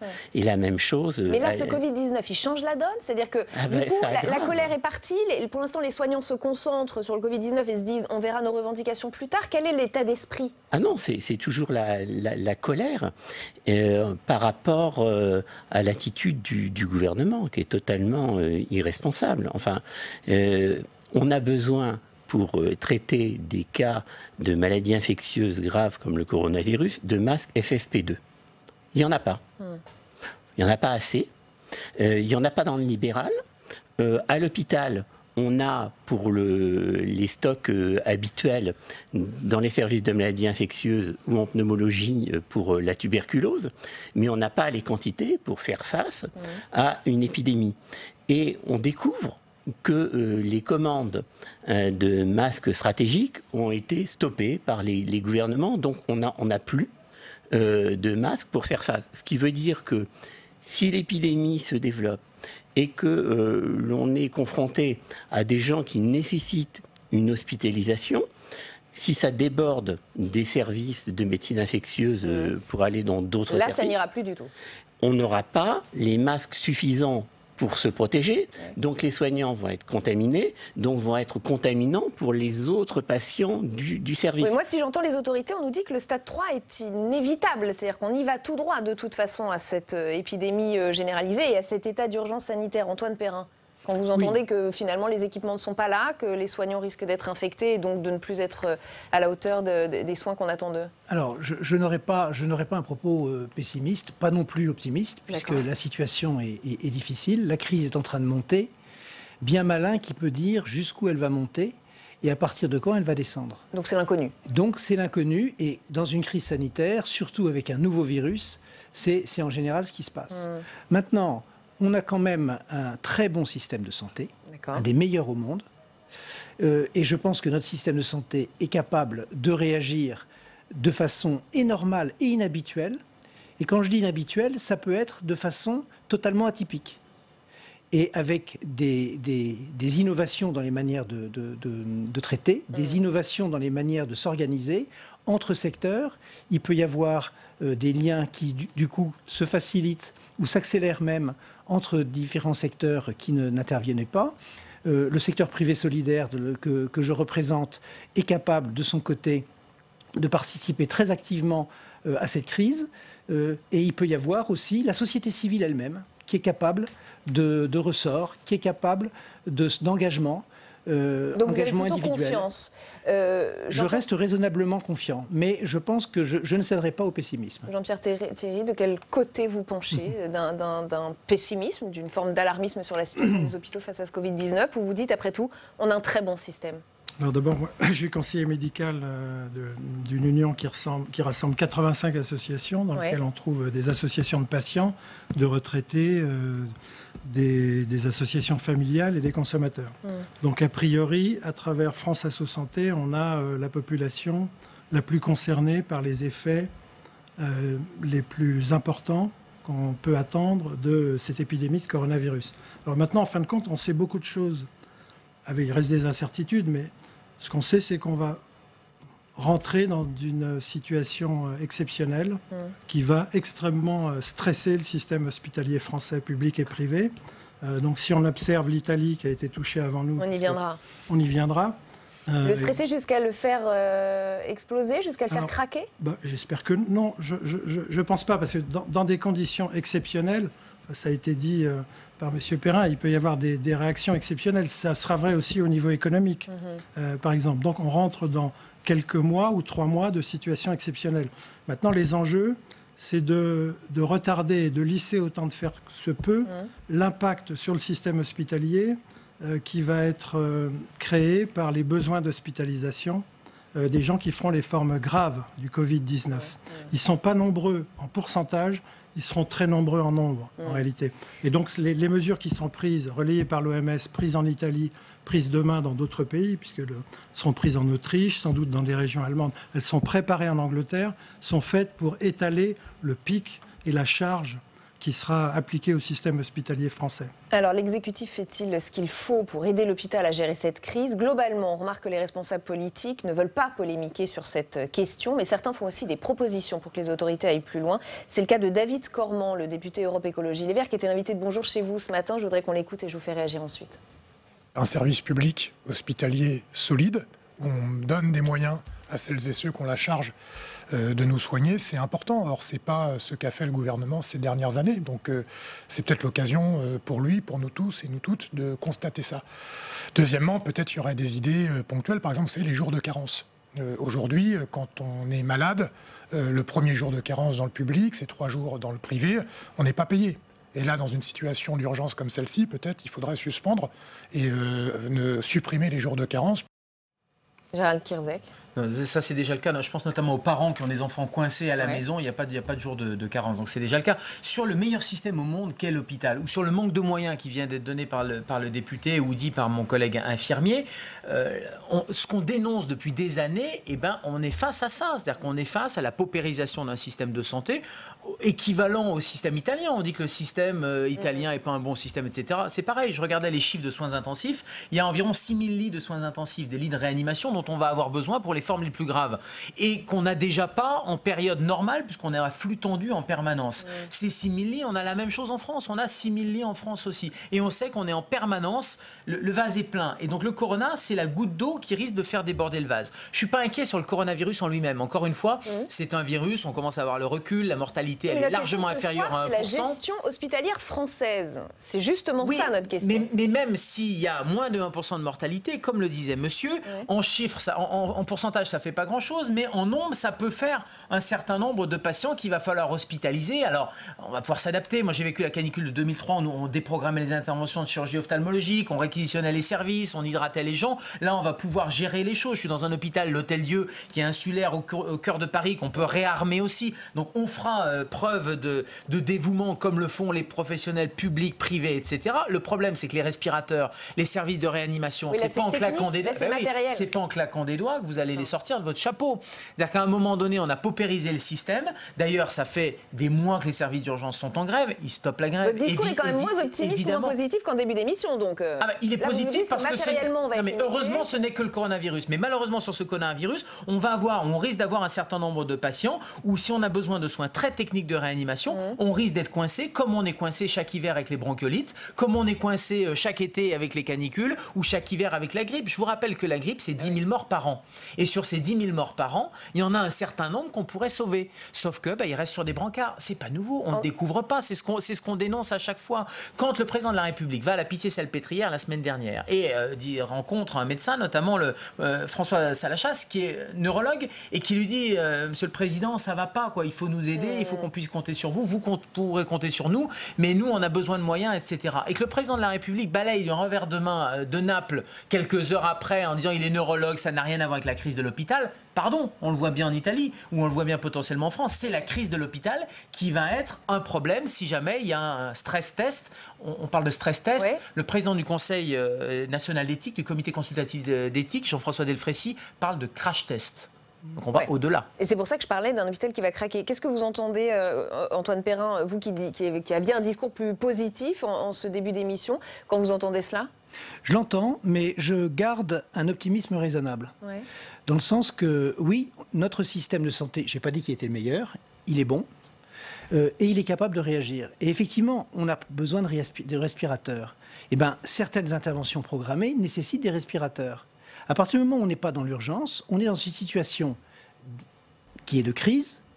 Les interventions, les activités non urgentes, eh bien oui, elles vont être décalées dans le temps de façon à libérer les respirateurs pour les patients qui ont le coronavirus. Je prends simplement cet exemple, mais également il peut y avoir des activités qui sont programmées sur un établissement qui peuvent être programmées au sein d'un territoire. Il peut y avoir d'autres établissements. C'est le cas déjà, on est en plan blanc, on est en plan blanc, donc ça veut dire qu'on déprogramme les interventions non urgentes. Mais c'est très bien, et je pense qu'on peut aller plus loin. On a démarré, je pense qu'on peut aller au-delà de ça, et donc je n'irai pas. Je reste raisonnablement optimiste, mais je n'irai pas vers un discours catastrophiste. Je pense que notre système peut passer difficilement, douloureusement, mais peut passer cette crise. Crash test ou stress test, Thierry Amouroux ? C'est un vrai problème. C'est-à-dire que par rapport à ce manque de masques FFP2, déjà, il y a la décision irresponsable de ne pas constituer de stock. Ensuite... 2011. Ensuite, Agnès Buzyn envoie 17 tonnes de matériel en Chine, dont ces masques-là. Après, il faut attendre qu'elle s'en aille pour que le nouveau ministre se décide à commander des masques en urgence fin février qui n'arriveront pas avant la mi-avril. Mais vous y voyez quoi ? De l'amateurisme ? De l'irresponsabilité. C'est-à-dire que effectivement, là on a le coronavirus, mais si on avait un virus type Ebola, mais tous les soignants étaient décimés et du coup la population aussi. Mais comment on peut être aussi irresponsable au niveau du gouvernement pour ne pas comprendre qu'il y a besoin, par rapport au développement de ces virus, on sait que ça va augmenter d'année après année, et donc qu'il faut s'équiper par rapport à des virus forts. Or là, on a baissé la garde. Et qui plus est, on est effectivement avec un système hospitalier dont on a retiré le 10% du budget sur les 10 dernières années. 8,4 milliards d'économies, alors que le budget des hôpitaux, c'est 84 milliards. Alors, on va poursuivre la discussion. Je voudrais juste qu'on se rende en salle des conférences pour voir ce qu'en pense Pierre Ouzoulias, sénateur communiste. Il est avec Fanny Conquis. Pierre Ouzoulias, dans le contexte que l'on connaît, la crise que vivent les personnels de l'hôpital, les grèves depuis un an, le manque de moyens qu'ils dénoncent depuis plusieurs mois, est-ce que vous avez le sentiment que les hôpitaux peuvent faire face à cette crise du coronavirus? Ça fait déjà, comme vous l'avez très justement dit, plusieurs années qu'ils n'arrivent pas à faire face. Vous êtes, comme moi, quelqu'un qui de temps en temps fréquente les urgences et vous savez que les urgences, il faut y passer 6-7 heures avant d'avoir des soins. Donc là, je dirais que malheureusement, pour les urgences, la situation ne change pas. Il aurait fallu un plan très important pour les remettre à niveau. Ça n'a pas été fait. Et par ailleurs, vous savez que la médecine de ville aussi est en grande difficulté. Donc cette interaction qu'on aurait pu espérer comme intéressante pour faire face à l'épidémie entre médecine de ville et hôpitaux se fait avec difficulté.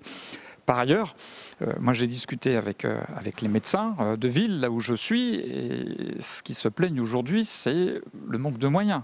Ils n'ont pas de masque. Oui, c'est ça. J'allais vous dire combien de temps les médecins peuvent tenir, et notamment à l'hôpital. Il faudrait déjà que le gouvernement leur donne les moyens de se protéger. Aujourd'hui, c'est pas le cas. Ils n'ont pas de masque, ils en réclament, il n'y en a pas. Et moi, je pense que il faut laisser passer cette épidémie et la gérer de façon collective au mieux possible. Mais après, il faudra s'interroger quand même sur le fait que notre pays est complètement dépendant de marchés extérieurs pour des choses qui sont essentielles, comme des masques. Donc il va falloir relocaliser en France un certain nombre de productions médicales, je pense aux masques, mais aussi aux médicaments. Parce qu'on sent bien là qu'on est en grande difficulté, on est trop dépendant des marchés extérieurs en ce qui concerne notre santé. Est-ce que vous êtes inquiet, vous personnellement, quant à la gestion de cette crise? Est-ce que vous pensez que les hôpitaux, là, comme on dit, peuvent faire face à cette crise et soigner les patients dans de bonnes conditions? Écoutez, je pense que la situation est complexe.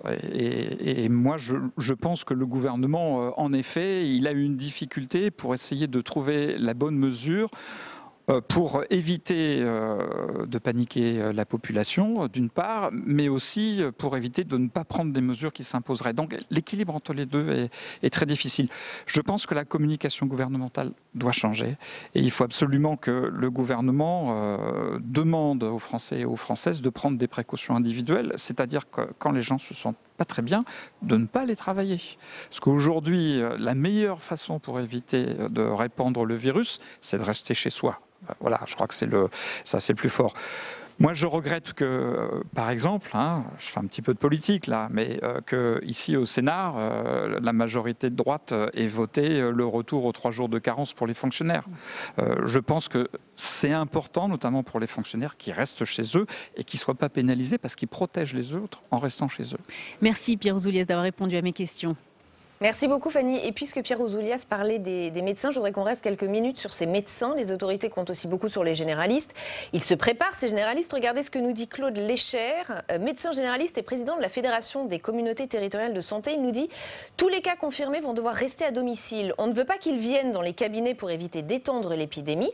Nous allons donc devoir changer notre façon de travailler puisqu'on faisait moins de visites à domicile. » Les généralistes sont des acteurs clés de ce coronavirus, Jean-Pierre Théry? Oui, bien entendu, et notamment pour les formes les moins graves qui seront quand même assez nombreuses également. Je voudrais revenir sur la façon d'essayer de limiter les conséquences éventuellement négatives du crash test. Ce sont les mesures de distance sociale. C'est assez mal compris, ça a été dit. Si on peut contaminer, on doit rester chez soi et aussi on doit éventuellement limiter la mobilité des personnes. C'est ce qui est fait en Italie, c'est ce qui a été fait en Chine. C'est très mal compris parce que d'un côté on dit il ne faut pas dramatiser et de l'autre on va dramatiser si on attend un pic qui ne sera pas étalé. La façon d'étaler le pic avec le concours des médecins généralistes, c'est de prendre les mesures de distance sociale recommandées dans les stades 3 par l'OMS et déjà mis en œuvre dans les pays qui ont été touchés avant nous. Il y a la responsabilité des généralistes et puis autre acteur clé de cette lutte contre le coronavirus, c'est peut-être le citoyen lui-même, Gérald Kierzek. Regardez ce que nous dit Philippe Juvin, chef du service des urgences à l'hôpital Pompidou dans le Parisien. Il faut que les Français prennent leurs responsabilités en participant eux aussi à cette guerre commune contre le virus. Il parle de guerre commune contre le virus, en respectant les règles strictes édictées par les pouvoirs publics en matière d'hygiène, mais aussi en arrêtant de venir aux urgences pour de petits bobos, surtout en ce moment. Il y a une double, Deux acteurs majeurs pour aider les hôpitaux et pour aider notre système de santé, ce sont les généralistes et les citoyens eux-mêmes. Oui, ça vient d'être dit, les mesures de distanciation sociale, c'est ça. C'est quand on se sent pas bien, on met soi-même un masque si on en a un, on reste chez soi, c'est le confinement à domicile et ça évite de contaminer les autres, utiliser les solutés hydroalcooliques ou tout simplement se laver les mains si on n'a pas de solution hydroalcoolique. Ça fait partie de ce qu'on appelle les gestes barrières et qui sont capitaux pour pouvoir justement étaler et casser la chaîne de transmission. Les généralistes, alors il y a la téléconsultation qui permet téléconsultation avec son médecin traitant d'ailleurs, on peut très bien le faire avec son médecin traitant, comme ça il vous connaît, mais ça évite de vous déplacer dans la salle d'attente. Sur les mesures prises en Italie ou en Chine, on a vu en Chine un discours complètement à l'opposé, il faut mettre en quarantaine, on bloque, très autoritaire. On voit qu'en Italie, le même type de discours ou de mesures est quand même compliqué avec les gens qui ne pensent qu'à une chose, c'est fuir cette zone de quarantaine. Donc c'est dans ce sens que Philippe Juvin dit, il faut que les gens soient un peu responsables. Une partie seulement. Une petite partie seulement. Je ne suis pas sûr que la quarantaine soit le meilleur moyen. Le confinement à la maison quand vous êtes malade, oui, ça paraît être la bonne solution. En tout cas, en termes de communication, c'est capital. Parce que qu'est-ce qu'on voit? On voit maintenant des phénomènes de panique. C'est-à-dire qu'on voit des gens qui font une razzia dans les supermarchés pour avoir des vivres. On voit des gens qui, au moindre problème, ils ont le nez qui coule, ils appellent le 15. Vous avez des collègues à Mulhouse qui ont des appels, 1500 appels supplémentaires par jour. Ça veut dire que le patient qui a un AVC ou un infarctus, la ligne est encombrée. J'ai un peu peur avec la mesure qui a été prise aujourd'hui, qui est de dire allez vous faire tester en ville. Vous allez voir votre médecin traitant, il vous fait une ordonnance, vous allez faire un test. Ah, ça vous rassure pas en fait? Mais pas du tout, parce que ce qu'il faudrait, c'est plutôt dire aux gens, on n'a pas besoin de test.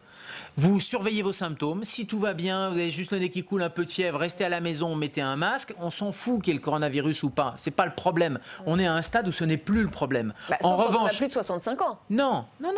C'est les symptômes qui sont importants. En revanche, si vous avez des symptômes, et a fortiori si vous avez plus de 65 ans, vous avez des maladies chroniques, etc., mais que vous avez des symptômes graves, vous n'arrivez pas à respirer, vous êtes en sueur, bref, ça ne va pas du tout, c'est là où vous appelez le 15 et c'est là où on va vous faire un test. Mais d'aller dire aux gens, faites des tests, ils vont tous appeler leurs généralistes qui ne pourront faire qu'une chose, c'est l'ordonnance du test. Un des syndicats des laboratoires de biologie dit mais nous on ne peut pas faire les tests, on n'a pas le matériel, on n'a pas les masques pour vous protéger, etc.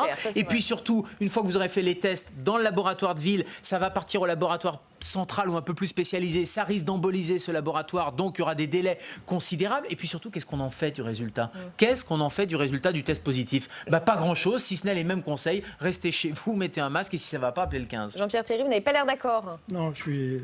effectivement, le test n'est pas obligatoirement la dimension principale pour oui, enfin c'est la mesure du jour. C'est la mesure du jour. Non, mais attends, ce que je veux dire, c'est que ce qui est important, c'est de freiner la propagation du virus, notamment quand des gens qui n'ont pas de symptômes peuvent contaminer, ou très peu, où ils ne font pas attention, parce que c'est un petit rhume. Donc les mesures de confinement et surtout les mesures de distance sociale sont faites pour freiner la progression de l'épidémie. Et c'est pour ça qu'à partir du modèle de la grippe transposé au coronavirus, on ferme immédiatement les écoles, les collèges, les lycées, voire les universités. C'est pour lisser, encore une fois, c'est pour limiter la rapidité de la progression qui nous amènerait à un pic très rapide où là, le système pourrait exploser et être parfaitement dysfonctionnel. Donc ces mesures de distance sociale s'appliquent aux gens asymptomatiques, qu'on ne va pas obligatoirement tester, mais on va statistiquement diminuer la probabilité de contagion. Alors, dans le temps. Il y a le cas très inquiétant pour nous que vous avez évoqué, c'est l'Italie. Dans le nord du pays, les hôpitaux sont tellement sous tension que les personnels font face à des choix extrêmement difficiles. On va regarder un témoignage recueilli par nos confrères de La Croix. Nous devons choisir qui intuber entre un patient de 40 ans et un de 60 ans qui risquent tous les deux de mourir. C'est atroce et nous en pleurons, mais nous ne disposons pas d'appareils de ventilation artificielle en nombre suffisant.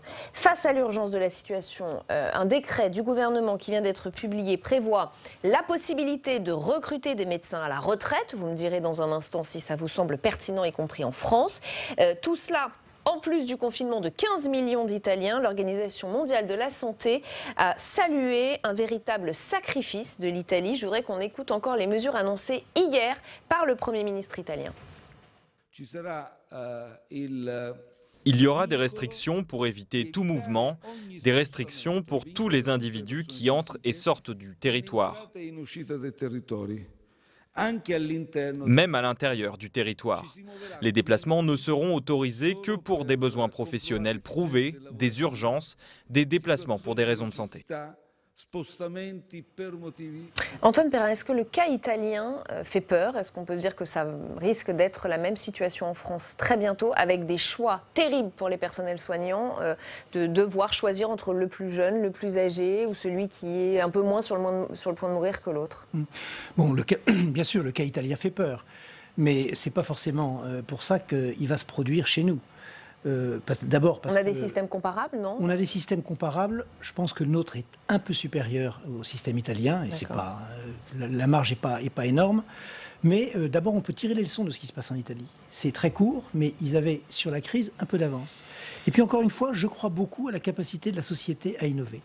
Je prends par exemple notre secteur privé solidaire. Les hôpitaux de notre secteur privé solidaire sont déjà impliqués dans la crise.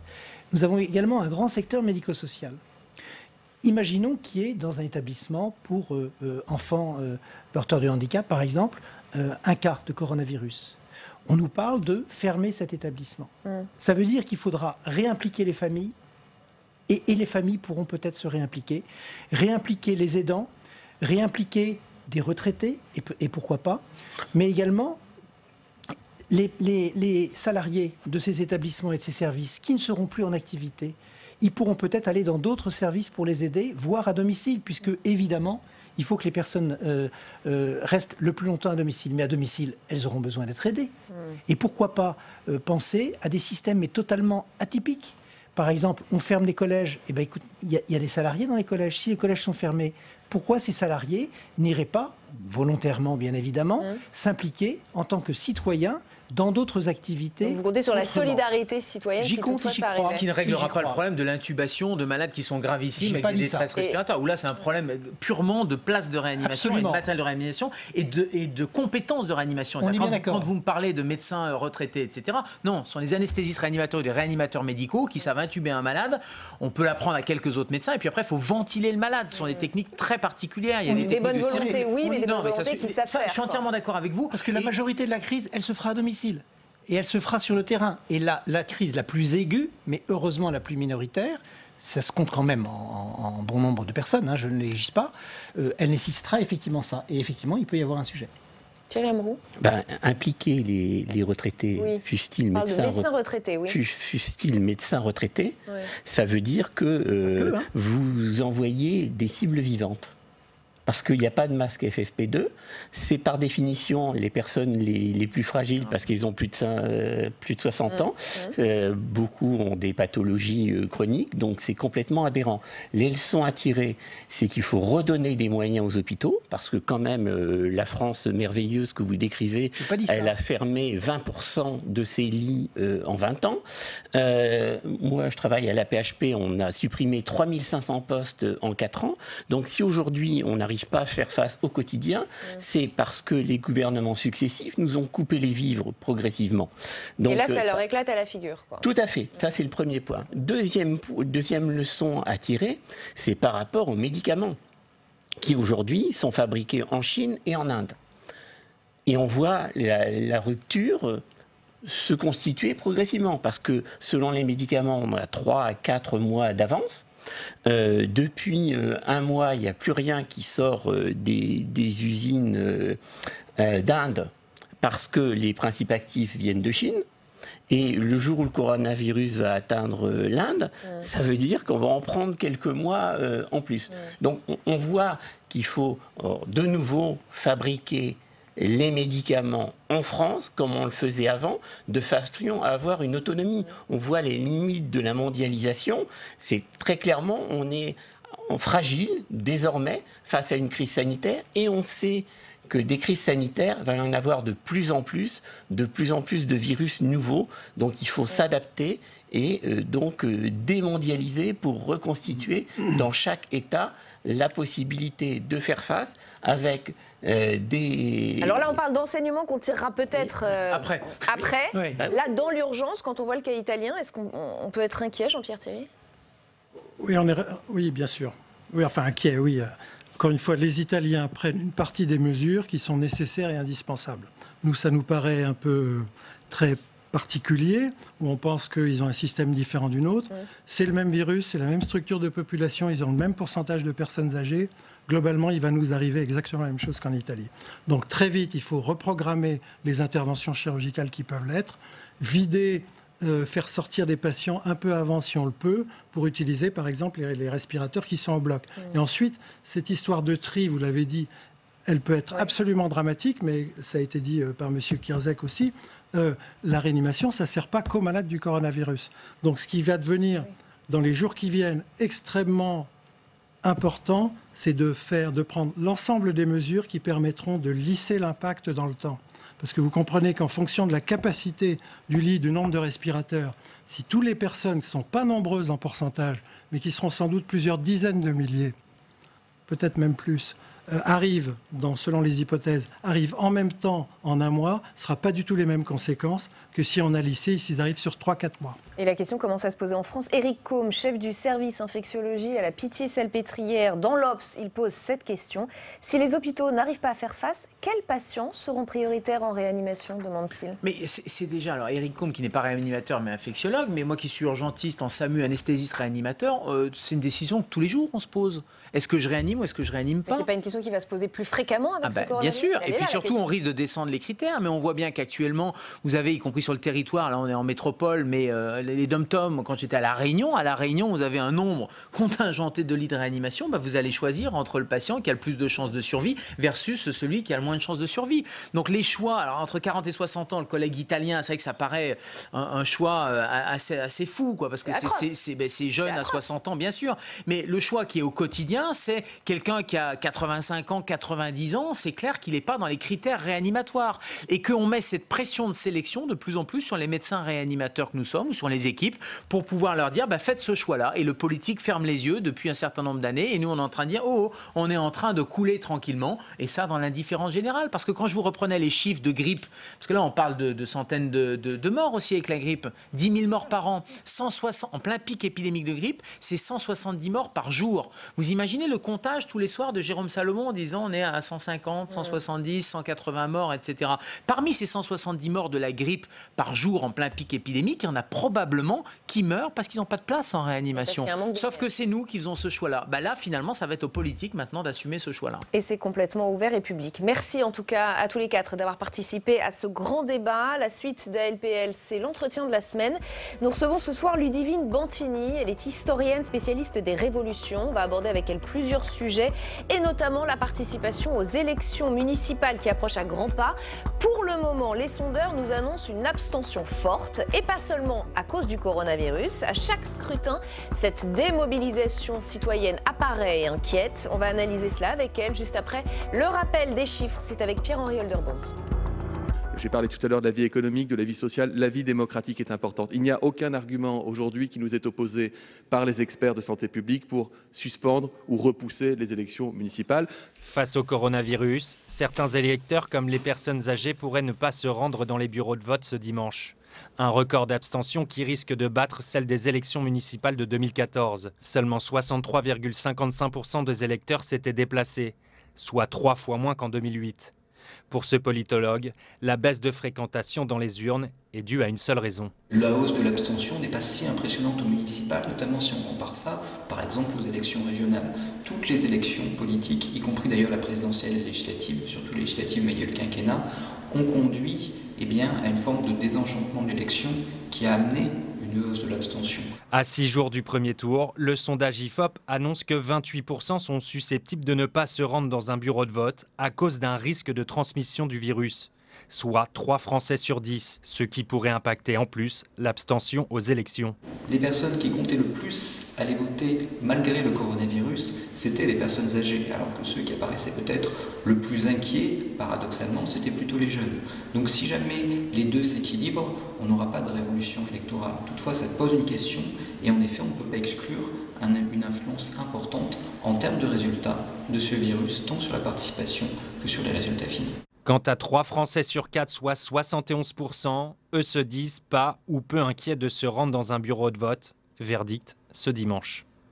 Allons plus loin donc dans l'entretien de la semaine avec vous, Ludivine Bantini, bienvenue. Merci d'avoir accepté notre invitation. Vous êtes historienne, spécialiste des révolutions, maître de conférences en histoire contemporaine à l'université de Rouen-Normandie. Vous êtes l'auteur de 2 ouvrages qu'on va voir, L'œuvre du temps et Révolution. Merci. On se dirige donc vers un premier tour des municipales avec une participation historiquement basse. C'est en tout cas ce qu'annoncent les sondages. On a le sentiment que les citoyens boudent de plus en plus les urnes. Est-ce que c'est un phénomène que vous observez? Comment l'historienne que vous êtes perçoit ce phénomène? Oui, c'est certain qu'il y a une forme de désenchantement par rapport à cette forme-là du politique, le vote. Mais ce que je trouve vraiment très intéressant à l'échelle historique, c'est que la chose politique est réinvestie ailleurs, c'est-à-dire que des personnes qui peuvent en effet s'abstenir lors de certaines échéances électorales se mobilisent pour autant par d'autres voies. On l'a vu beaucoup avec les mouvements sociaux récemment. Mais ça ne veut pas dire qu'elles abandonnent la vie de la cité, vous voulez dire? Absolument pas, tout au contraire en fait. Je pense qu'il y a eu une manière finalement de redonner une forme de substance à la chose politique au sens où grec, au sens où on l'entend dans la police, la cité avec un S, pas avec CE. Mais justement, c'est une distinction qui est en soi intéressante. Enfin, mais c'est bizarre de ne pas s'impliquer dans les municipales. C'est peut-être l'élection la plus locale, celle où on se sent le plus proche, puisque l'élu d'ailleurs local, le maire, a encore plutôt une bonne image auprès des Français. D'ailleurs, il faudrait aussi faire la distinction au sein de ces enquêtes d'opinion entre les petites communes et les villes beaucoup plus importantes. Parce qu'en fait, ce qu'on peut observer quand même au travers de certains courants qu'on appelle désormais le municipalisme ou le communalisme, etc., c'est une manière de se réapproprier la démocratie au plus près, en effet, des décisions locales, avec beaucoup de listes qui peuvent s'appeler citoyennes, entre autres, mais une manière aussi de déprofessionnaliser en quelque sorte la chose politique pour se l'approprier davantage collectivement et faire du commun. Donc ça, c'est une tendance qu'on observe aussi, à la fois un désenchantement par rapport à une forme de politique professionnelle et puis un engagement sur le terrain qui est vraiment de plus en plus aiguisé. En fait. Et donc pour vous, pas du tout question de faire comme en Belgique, en Bulgarie, à Chypre, en Grèce ou au Luxembourg où le vote est obligatoire. C'est pas une direction qu'il faut prendre. Il faut laisser le citoyen libre de ne pas aller voter parce que c'est aussi une manière d'envoyer un message? Tout à fait. Évidemment, je pense que l'abstention est en soi politique. C'est une prise de position, c'est la signification d'un rejet et je pense que ça doit faire énormément réfléchir les responsables politiques, justement. Ces municipales sont le 2e scrutin post-Gilets jaunes. Il y avait eu les européennes entre-temps. Il y a quelques mois, beaucoup disaient que ces Gilets jaunes saisiraient l'occasion de ces municipales justement pour faire entendre leurs revendications. Finalement, 10 listes ont été nuancées Gilets jaunes par le ministère de l'Intérieur et les préfectures. Je vais vous les citer, regardez. Il y en a 2 dans le Vaucluse, 2 autres à La Réunion, une dans le Gard, une en Haute-Garonne, une dans l'Hérault, une dans l'Isère, une dans la Meuse. Les autres ont plutôt été intégrés sur d'autres listes, la France Insoumise ou même le Rassemblement National. Est-ce que vous y voyez un échec du mouvement des Gilets jaunes? Non, pas du tout, parce que le mouvement des Gilets jaunes n'a pas prétendu verser dans une forme d'électoralisme, justement. Ça fait partie de ces déplacements de la chose politique, se réapproprier la politique via des lieux communs, des cabanes, des ronds-points, des assemblées, etc. Des assemblées comme celle qui a eu lieu encore ce week-end à Toulouse. Ce qui se passe, vous citez la Meuse, ce qui se passe à Commercy, où il a été question de constituer les communes des communes. Donc tout ce mouvement communaliste qui est aussi le fruit du mouvement des Gilets jaunes. Mais voilà, c'est pas... le mouvement des Gilets jaunes s'est beaucoup méfié et continue de le faire, puisque en fait, je pense qu'il va y avoir un nouvel acte important le 14 mars prochain, un samedi. Continue de se méfier, me semble-t-il, encore une fois, des étiquetages politiques. Il a pu y avoir des listes communes, mais c'est vraiment pas là que se situe, aux yeux de beaucoup de Gilets jaunes, la chose politique. Mais alors comment transformer l'essai quand il se déroule? J'allais dire, on ne lance pas. Il s'est déroulé un mouvement absolument historique l'année dernière. Certains, j'imagine, ne veuillent que ça débouche sur des actes concrets. Si ça ne débouche pas sur, une voie politique plus classique, un processus politique plus classique, comment agir? Est-ce que l'essai n'est pas transformé des Gilets jaunes? En fait, c'est toujours la question de la réduction à des choses qu'on connaît. C'est ça qui est intéressant, c'est que les Gilets jaunes ont essayé de subvertir finalement la règle du jeu politique. Ont essayé d'interroger, d'ailleurs de manière à la fois profonde et radicale, en prenant les choses à la racine, la question des institutions. la question même de la démocratie, puisqu'il pose, par exemple, des questions comme celle du référendum d'initiative citoyenne.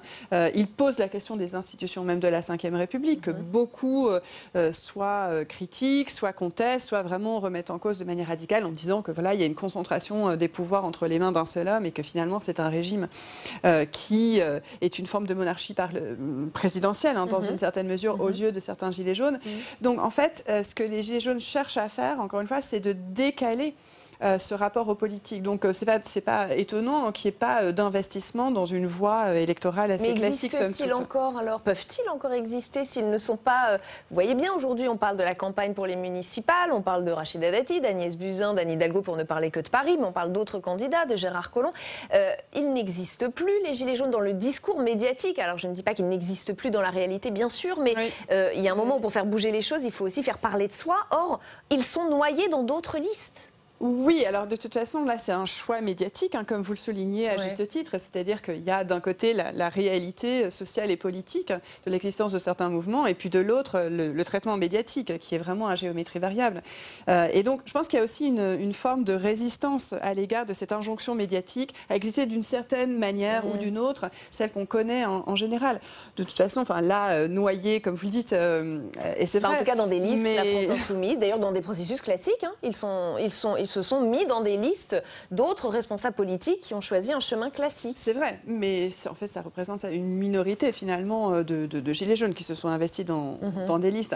Non, après, vraiment, la question que vous soulevez, elle porte davantage finalement sur le fonctionnement des médias, parce que là, de toute façon, les élections municipales elles-mêmes sont noyés dans le traitement du coronavirus, quoi qu'il en soit. Donc, il y a...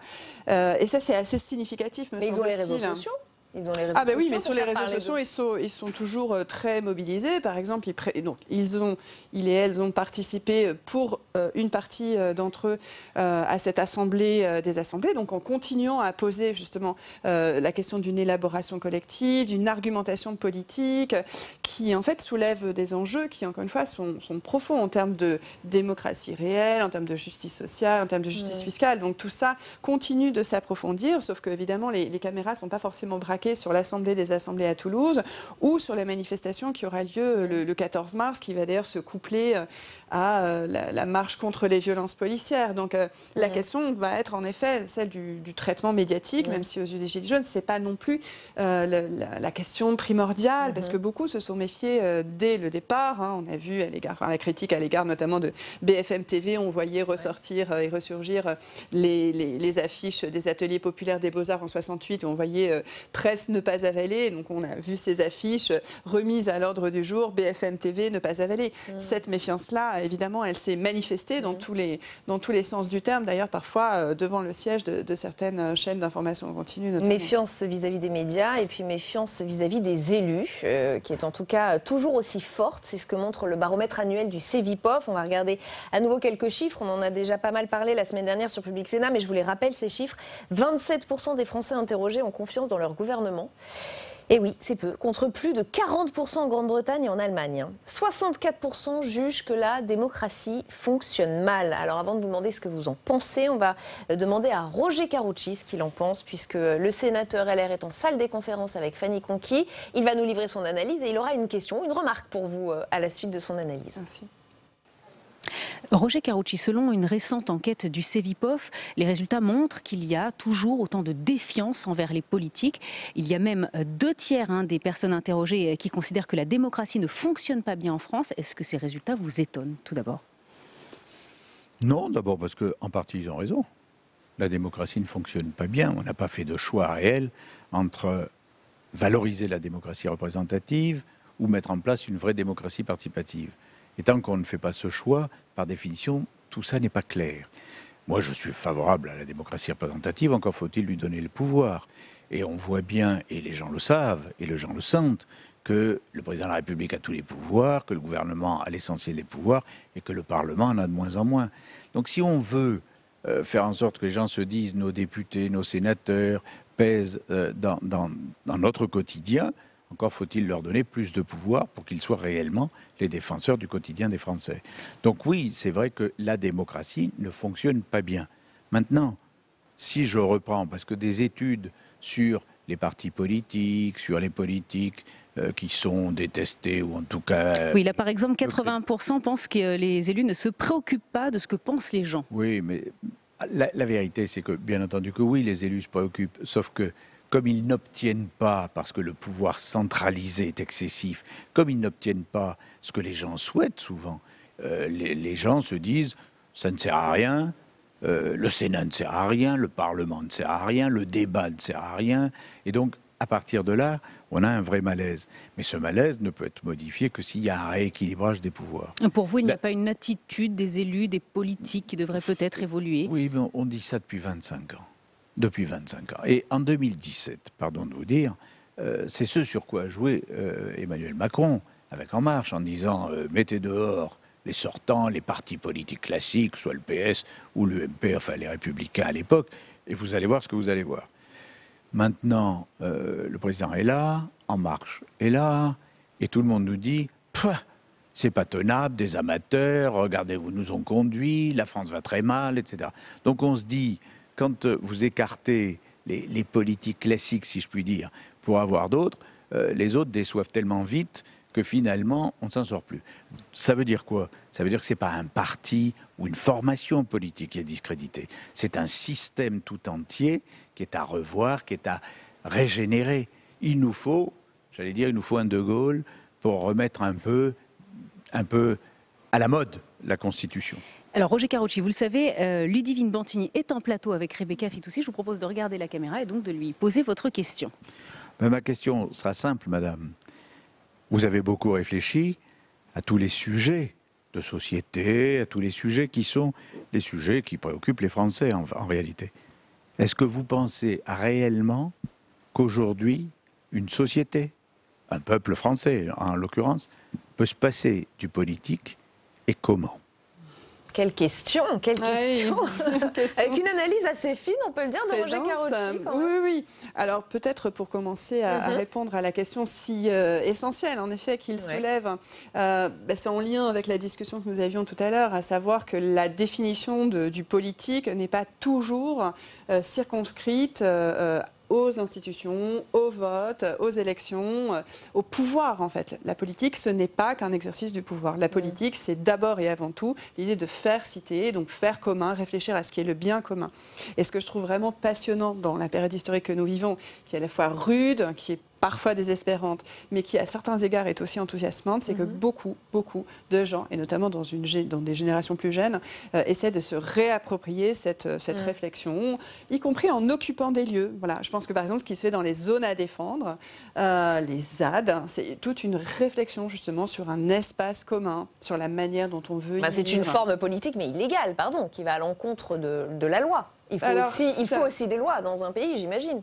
Mais en quoi le fait de défendre des zones qu'il s'agit de protéger serait-il illégal? Enfin, ça, c'est une autre question. Des zones qui ne sont pas les leurs. Par exemple, on a dit aux Gilets jaunes que l'occupation des ronds-points était illégale. On a vu une entreprise comme Vinci qui possède en général l'espace même des ronds-points, détruire des cabanes, etc. Enfin, bon, on peut se poser, vous avez peut-être raison. Mais donc on pourrait vivre sans politique, c'est la question de Roger Carucci.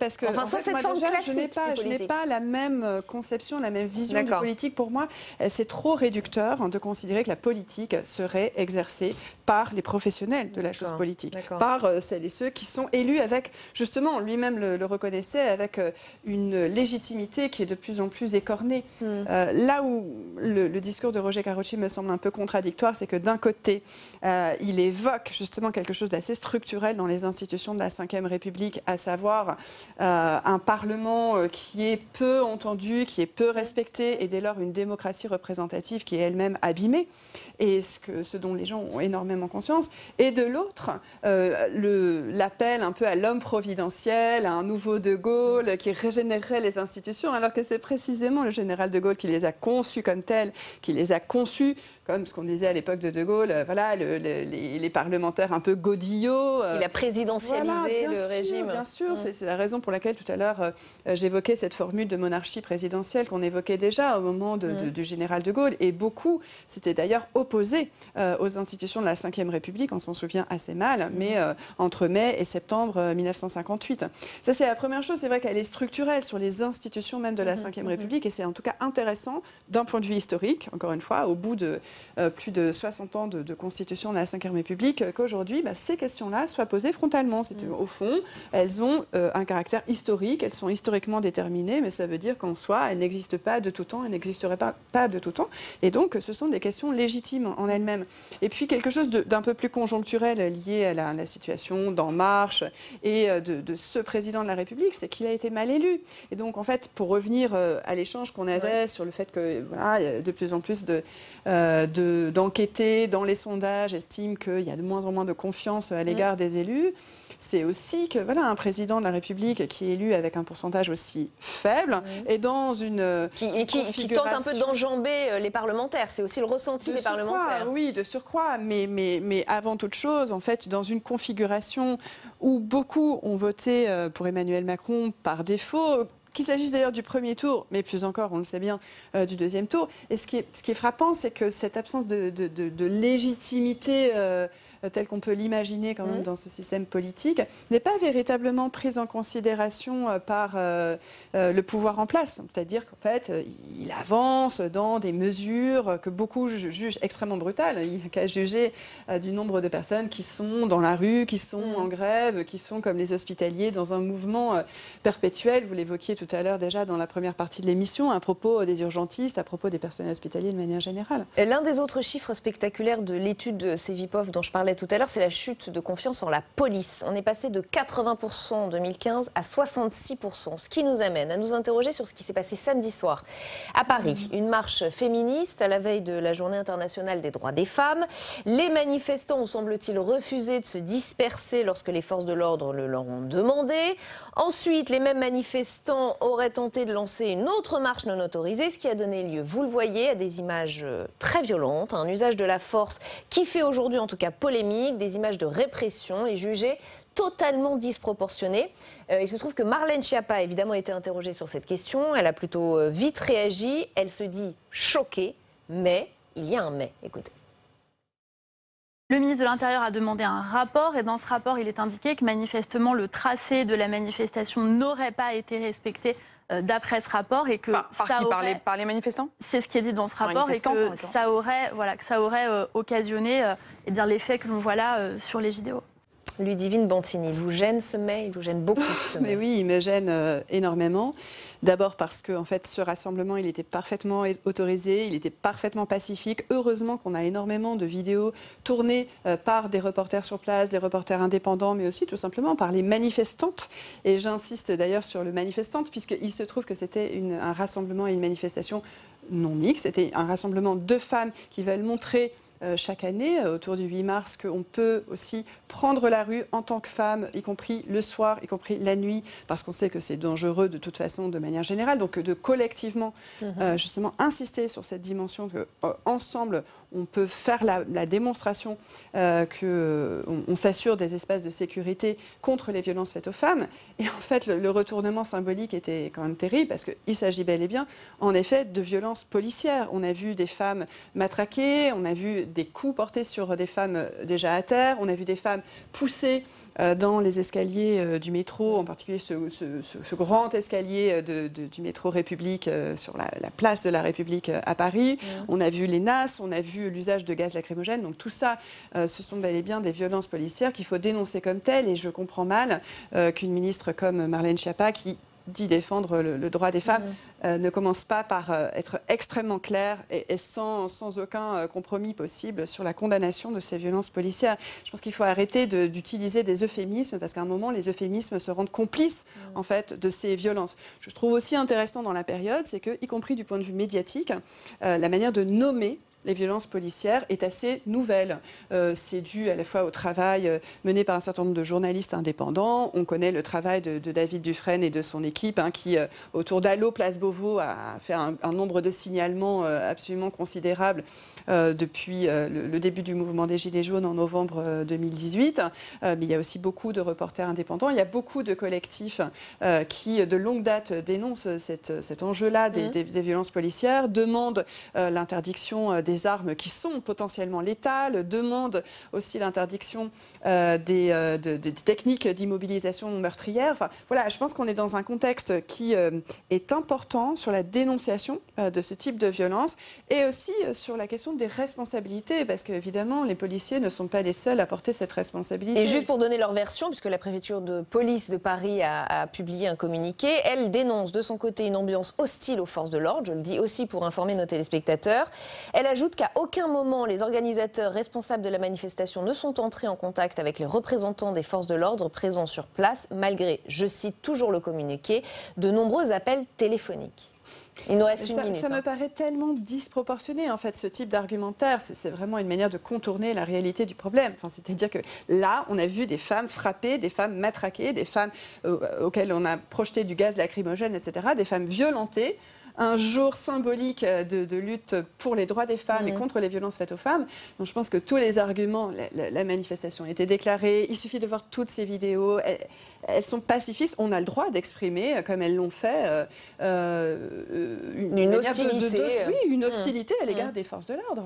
Et enfin, en fait, cette hostilité ne va que se renforcer et va s'accroître, en fait, s'il n'y a pas une reconnaissance de ces violences et si cette hostilité manifestée verbalement est réprimée par la force, comme on l'a vu samedi soir. Et on s'arrêtera là et on en aura quand même parlé sur Public Sénat. Merci en tout cas. Merci infiniment, Ludivine Bantini, d'être venue nous voir ce soir. Je rappelle le titre de vos ouvrages, L'œuvre du temps et Révolution.